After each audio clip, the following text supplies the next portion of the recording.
Mostafa Khoshcheshm joins us from Tehran. So it's great meeting you. Thank you for joining us here on TRT World. Firstly, Supreme Leader Ali Khamenei says Fakhrizadeh was, quote, killed by the oppressive enemies. Why is Iran so convinced Israel's to blame in this case?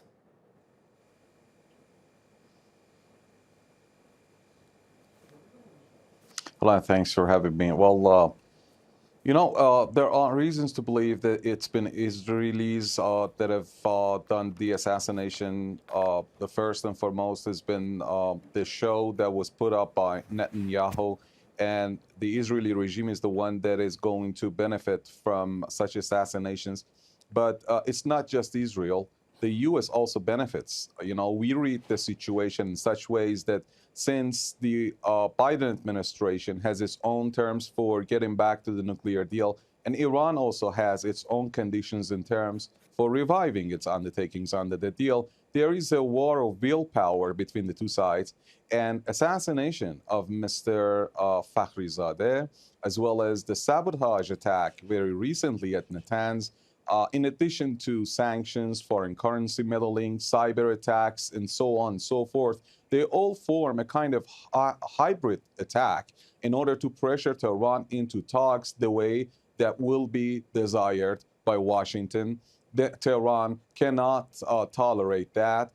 People in here are demanding vengeance, not just because the sentiments are high, but because of a factor of deterrence. If Iran refrains from providing a very direct response to this attack, then these attacks will continue in future. So Tehran does not want to be bullied, and definitely the kind of response that it gave to the assassination of 5 nuclear scientists that you just mentioned, that was speeding up Iran's nuclear industries, Iran's enrichment, as well as the number of centrifuges that multiplied to several thousands the last time. This time, there will be more actions to be taken in addition to speeding up Iran's nuclear industry. It's widely believed that Tehran would definitely provide a response, but of course the timing and the place would be a matter of Tehran's decision in order to enjoy the merit of surprise. But I do believe that despite many who believe that this could be a proxy response, Tehran's response, I believe, would be more direct, but with good levels of deniability. But the timing, the manner, the battlefield, it's not clear. I believe Tehran would keep it as a surprise. Mr. Khoshcheshm, you say the U.S. benefits from the killing of Fakhrizadeh, but the U.S. has been relatively silent on the assassination. Firstly, how is Iran reading that silence? And I assume Tehran is looking forward to working with the Biden administration?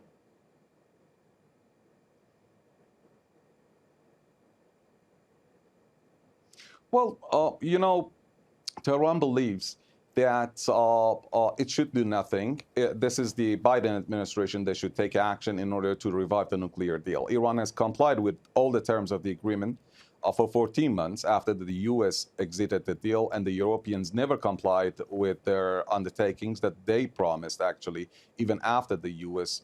withdrew from the deal. So Tehran believes that it has already declared that it's not going to change even one single word of the agreement. Tehran has said that it would ask for reparations and damages that have been incurred on Tehran because of the U.S. withdrawal from the nuclear deal. And it wants guarantees that the U.S. Would not go for the trigger mechanism to snap back the sanctions again. At the same time, Biden has stressed, not only has defied all these terms, but also has stressed that he wants major changes to half of the JCPOA, the nuclear deal, the half that pertains to Iran's concessions that have already been given, and he wants to extend them.